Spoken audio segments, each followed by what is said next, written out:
Hi everyone. Today we are actually going to discuss about Fick's second law of diffusion. സെക്കൻഡിൻ്റെ ഡിയില്ല സെക്കൻഡിൻ്റെ ഡിയില്ല കേട്ടോ, അതൊന്ന് നോക്കിക്കോണം. Second law of diffusion.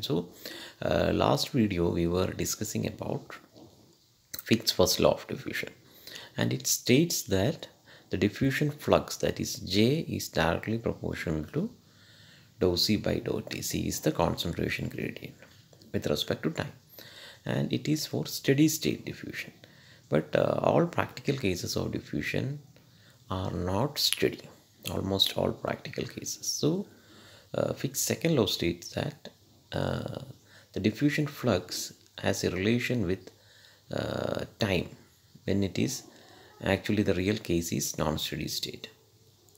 So the graph below shows the concentration of diffusing species with respect to time. T1, T2 and T3 are different time intervals taken, so that we can see that the concentration profile changes with time for non-steady state.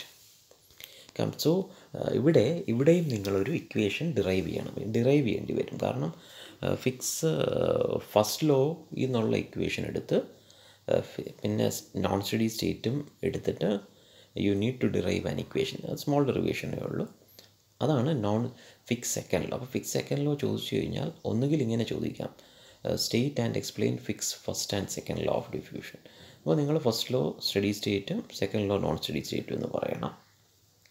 അതുകൂടാതെ derive ചെയ്യാൻ ചോദിച്ചു കഴിഞ്ഞാൽ non steady state ഇതാണ് ചെയ്യേണ്ടത്. Okay, so consider an elemental volume of delta X. That is നമ്മൾ നേരത്തെ consider ചെയ്തത് ഒരു ഡിസ്റ്റൻസ്, ഇത്രയും ഡിസ്റ്റൻസിലാണ് ഡിഫ്യൂഷൻ നടക്കുന്നത് along the diffusion direction, and a unit cross sectional area unit area ആണ്. Okay, the rate of accumulation or depletion of the diffusing species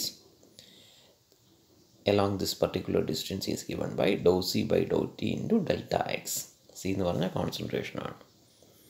and difference in the flux in and out of the slab. Flux നമ്മൾ നേരത്തെ പറഞ്ഞിട്ടുണ്ട് J. So J x minus J X plus delta x is given by dou C by dou T into delta x. അതായത് difference in the flux in and out of the slab is equal to the rate of accumulation. അപ്പോൾ J x minus J X plus delta എക്സിനെ നമുക്ക് എങ്ങനെ എഴുതാൻ പറ്റും? Partial differentiation ആക്കണം. So J X plus delta X can be written as J X plus do J by do X into delta X. Partial differentiation ആണ്, maths ആണ്. So നിങ്ങൾ already അറിഞ്ഞിരിക്കണം ഇത്. And so solving this particular equation we will get do C by do T equal to do J by minus of do J by do X.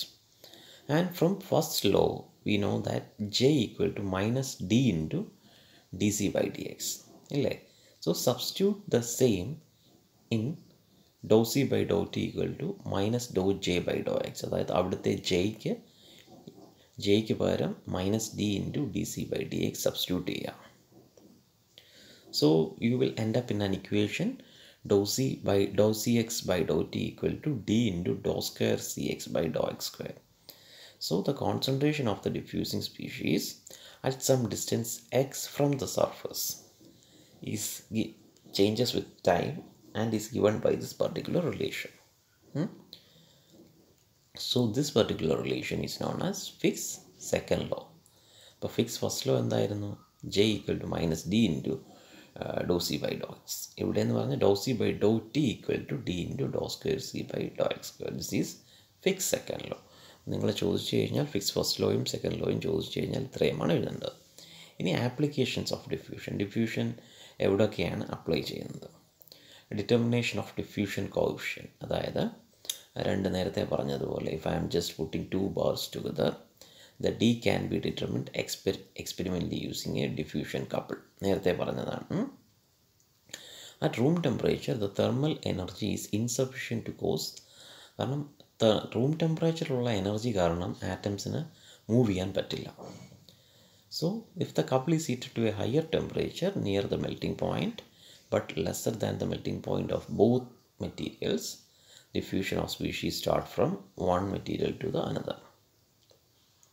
അപ്പോൾ ഇത് determination of diffusion coefficient എന്ന് പറയുന്ന അതിനെ apply ചെയ്യാം. And corrosion resistant in duralumin. Duralumin എന്ന് പറഞ്ഞു കഴിഞ്ഞാൽ is an alloy of aluminum with 4% copper in properly heat treated condition. അതായത് അതിനെ പ്രോപ്പറായിട്ട് ഹീറ്റ് ട്രീറ്റ് ചെയ്യുകയാണെങ്കിൽ, ഒരു പർട്ടിക്കുലർ ടെമ്പറേച്ചർ വരെ ഹീറ്റ് ചെയ്യുകയാണെങ്കിൽ, the alloy has strength which is several time more than that of aluminium.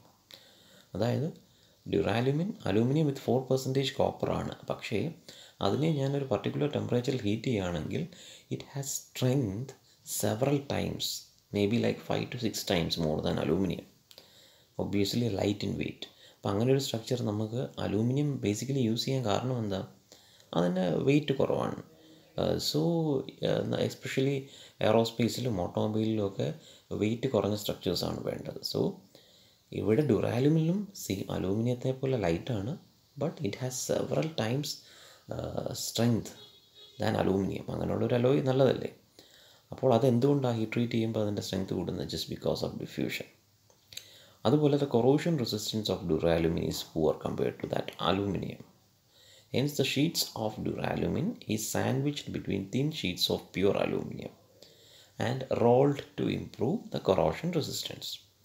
This sandwich like material is called alclad. Aluminum cladding എന്ന് പറയുന്നു alclad. This material is heated to 550 degrees Celsius for giving the appropriate heat treatment to increase the strength. അപ്പോൾ ഇവിടെയും നടക്കുന്നത് എന്താണ്? Diffusion. The copper from duralumin can diffuse into pure aluminium sheets and damage its corrosion resistance. Therefore, the thickness of the aluminum sheet and the duration of the elevated heating must be controlled. അപ്പോൾ corrosion resistance of the ഡ്യൂറാലുമിനും നമ്മൾ mainly application of ഡിഫ്യൂഷനാണ്. അവിടെ copper from the duralumin diffuse ചെയ്യാതെ നോക്കണം. ഇല്ലെങ്കിൽ എന്ത് പറ്റും? അവിടെ corrosion resistance തകരും. കോപ്പർ പോയി കഴിഞ്ഞാൽ again it will, copper diffuse ചെയ്ത് അലൂമിനിയത്തിലേക്ക് പോയി കഴിഞ്ഞാൽ എന്ത് പറ്റും? എഗെയിൻ നമുക്ക് എന്ത് ചെയ്യാൻ പറ്റും? കൊറോഷൻ റെസിസ്റ്റൻസ് കിട്ടില്ല. അപ്പോൾ എന്ത് ചെയ്യണം? Thickness of the sheet needs to be selected accordingly. അതും one of the application of ഡിഫ്യൂഷനാണ്. അതുപോലെ കാർബറൈസേഷൻ, ഡീകാർബറൈസേഷൻ, ഇതെല്ലാം നിങ്ങൾ നെക്സ്റ്റ് മോഡ്യൂളിൽ പഠിക്കുന്നതാണ്. അപ്പോൾ അതുകൊണ്ട് ഇതൊക്കെ അറിഞ്ഞു വയ്ക്കുക. അത് അടുത്ത മോഡ്യൂളിലേക്ക് പോകുമ്പോൾ ഞാൻ പറഞ്ഞു തരാം. So doping in semi conductors, melting, casting, അങ്ങനെ ഒരുപാട് ആപ്ലിക്കേഷൻസ് ഡിഫ്യൂഷനുണ്ട്. ഓക്കെ, അപ്പോൾ ഇത്രയുമാണ് fix second law of diffusion. Okay, അപ്പോൾ നമുക്ക് ഇന്നത്തേക്ക് വൈൻഡ് അപ്പ് ചെയ്യാം. Okay, thank you.